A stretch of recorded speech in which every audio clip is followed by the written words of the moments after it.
اب ایک کچھ ڈسکشن چل پڑا ہے کہ اس طرح سے یا ابا زہرا کہنا یا حسنین کے نانا کہنا، اس طرح سے حضور صلی اللہ علیہ وسلم کی طرف نسبت کر کے پکارنا، یہ صحیح نہیں ہے، درست نہیں ہے. تو پھر کیا صحیح ہے؟ صحیح نہیں ہے، نہیں ہے، ایسا نہیں. چرچا چل رہی ہے اس طرح سے. یا ابا زہرا کہنا بھی جائز و درست ہے، اور کیا پہلے آپ نے کہا اے حسنین کے نانا. جی، اے حسنین کے نانا کہنا بھی جائز و درست ہے. مجھے یاد آتا ہے کہ درود تاج میں جد الحسن والحسین کا لفظ آیا ہے. جی جی، جد الحسن والحسین کا لفظ آیا. جی، تو اس کا معنی وہی حسنین کے نانا ہی ہے. اور ابا زہرا کا مطلب کیا ہے؟ حضرت سیدہ فاطمہ زہرا رضی اللہ تعالیٰ عنہ، جو خاتون جنت ہیں، حضور صلی اللہ تعالی وسلم کو بہت پیاری ہیں. تو ان کی طرف سرکار کی نسبت کر کے ابو زہرا کہنا، اس کا مطلب کیا ہے کہ حضور وہ آپ کی پیاری بیٹی ہیں اور ان کے صدقے میں کرم فرمائیے. جی، ہماری مدد فرمائیے، ہماری التجا سن لیجئے، ہماری درخواست پر کرم فرما دیجئے.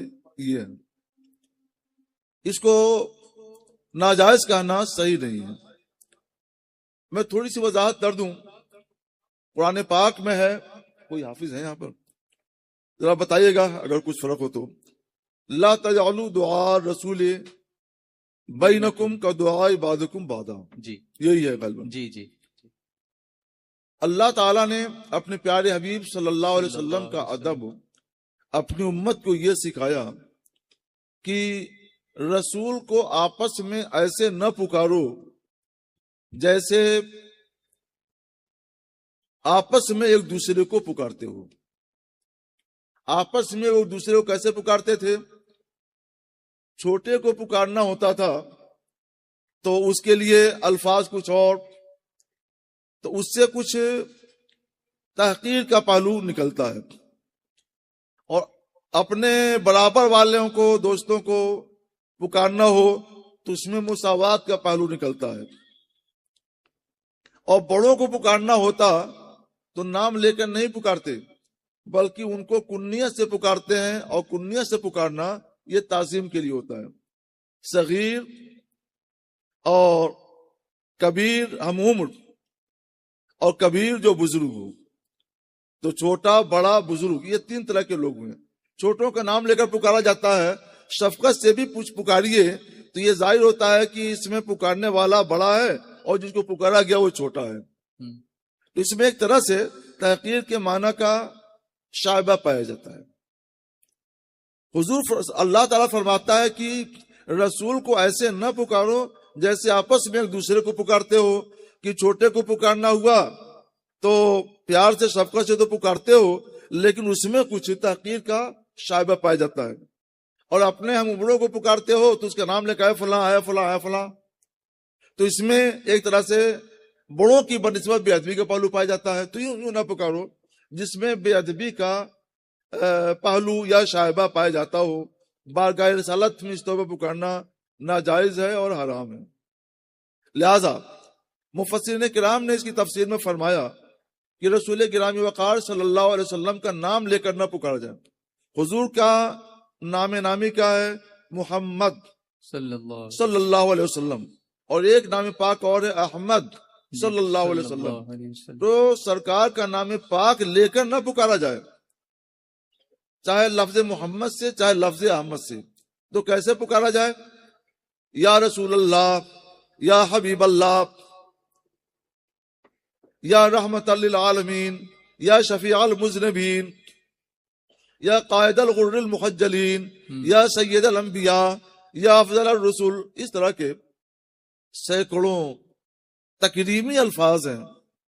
اللہ تعالیٰ نے پکارا کافا یا عین صاد، یاسین، طٰہٰ وغیرہ وغیرہ. تو بہت سے نام ہیں سرکار علیہ السلام کے جو وصفی نام ہیں. ان وصفی ناموں سے حضور کو پکارا جائے. جو عالمی نام ہیں، لفظ محمد، لفظ احمد، ان ناموں سے نہ پکارا جائے کہ اس میں بے ادبی پائی جاتی ہے. تو نہ چھوٹوں کی طرح سے پکارو جیسے آپس میں دوسرے کو پکارتے ہو، اور نہ اپنے اموروں تک پکارتے ہو جیسے آپس میں ایک دوسرے کو پکارتے ہو. اس کے وجہ تیسرا نمبر آتا ہے اپنے بزرگوں کو پکارنے کا. تو بزرگوں کو پکارنے کے لیے تعظیم کا لفظ عربی زبان میں کنیت کہتا ہے.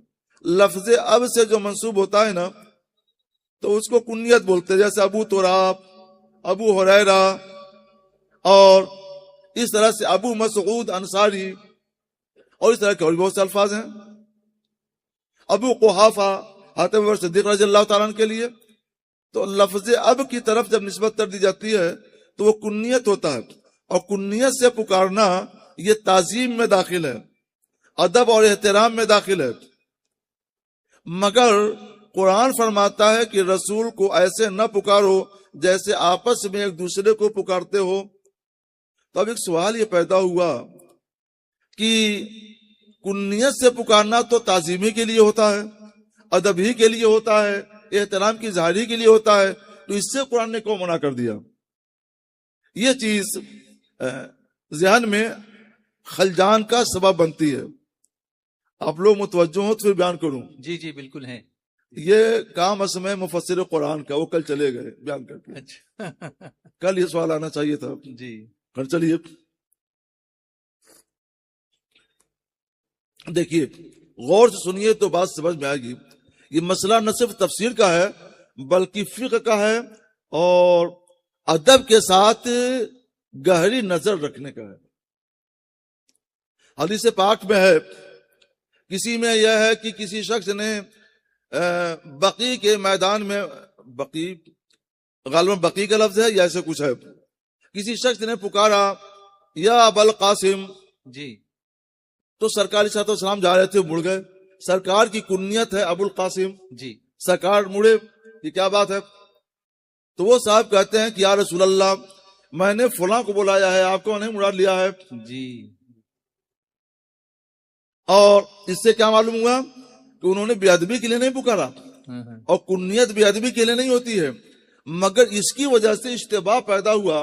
حضور کو یہ خیال ہوا شاید اس کو پکارا ہو, اس لیے سرکار نے کڑا فرما دیا, متوجہ ہو گئے. تو اشتباہ میں جب سرکار اپنا چہرہ پھیریں گے, پوچھیں گے, تو اس میں حضور کے لیے اذیت ہوگی. یہ بے ادبی کی وجہ سے نہیں, اذیت کی وجہ سے, ایک ہلکی پھلکی اذیت اس میں پائی جاتی ہے. اشتباہ اور التباہ سے جو کہتے ہیں. تو اس اشتباہ اور التباہ سے بچنے کے لیے سرکار علیہ الصلوۃ والسلام کی جو کنیت ہے ابو القاسم, اس کنیت سے بھی حضور کو پکارنا منع کر دیا گیا.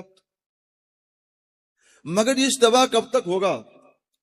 جب تک حضور سید عالم صلی اللہ تعالی وسلم ہماری نگاہوں کے سامنے جلوہ فروز ہیں, جلوہ گر ہیں, ہماری نگاہیں سرکار کی زیارت کر رہی ہیں, ہم سرکار کو دیکھ رہے ہیں, مشاہدہ کر رہے ہیں.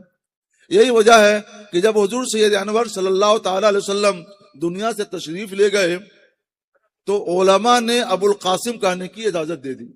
اچھا, کیونکہ التباس ہوتا تھا حضور کی وجہ سے. جی. حضور جب رہے نہیں تو اب التباس اور اشتباہ ختم ہو گیا, اور اشتباہ کی وجہ سے جو حضور کو اذیت پہنچ سکتی تھی اس کا دروازہ بند ہو گیا. لہذا خود حضرت مولا کائنات علی مرتضی رضی اللہ تعالیٰ عنہ نے اپنے صاحبزادے محمد بن حنفیہ رضی اللہ تعالیٰ عنہ کی کنیت ابو القاسم رکھی تھی. اور اسلاف میں بہت سے لوگوں کی کنیت ابو القاسم تاریخ میں اور سیرت الرجال کتابوں میں ملتی ہے.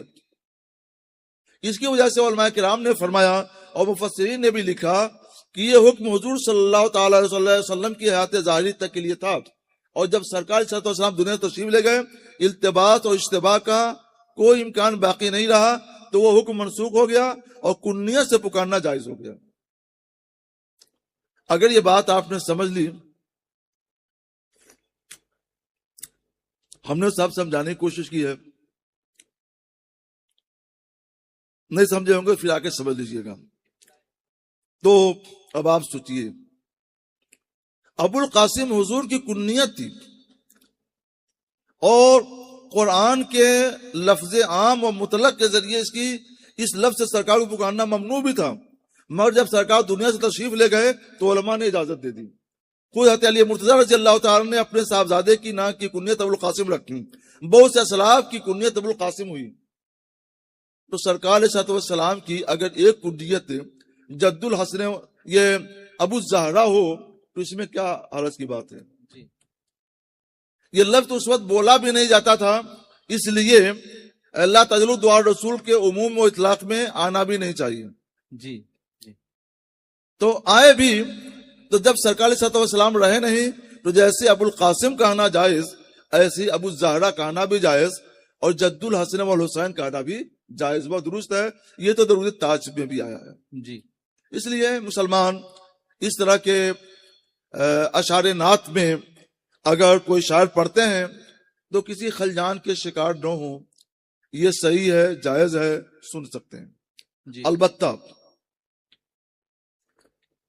جب بات جواز عدم جواز تک پہنچ گئی اور کسی کو بھی اشتباہ ہو گیا کہ ناجائز ہو سکتا ہے تو بہتر یہ ہے کہ ہمارے اسلاف کرام میں اور ان کے زمانے سے لے کر آج تک حضور سید عالم صلی اللہ تعالی وسلم کے لیے جس لفظ سے ندا، خطاب، استغاثہ، استمداد کیا جاتا رہا ہے انہی الفاظ کو استعمال کیا جائے، نئے الفاظ نہ لائے جائیں تاکہ سننے والوں کے دل میں کچھ کھٹکے نہیں.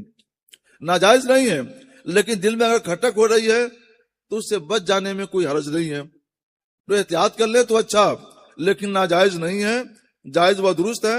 اس کو ناجائز اور گناہ نہ کہا جائے. ہمارے پاس اس کے لیے دلائل ہیں اور ہم ان دلائل کو پیش کریں. تفسیری آیتوں کو، بخاری شریف کی حدیثوں کو، مسلم شریف کی حدیثوں کو، اور پھر ان حدیثوں پر شارحین بخاری و مسلم نے جو کچھ لکھا ان کو، تو یہ مجلس اسی کی نظر ہو جائے. اور جتنا میں نے بیان کیا یہ کافی ہے، اس پر آپ عمل کریں. اللہ نے توفیق دیا، فرصت دی تو ہم ان احادیث اور شروع احادیث کے ساتھ کوئی تحریر بھی جاری کر دیں گے انشاءاللہ تعالی.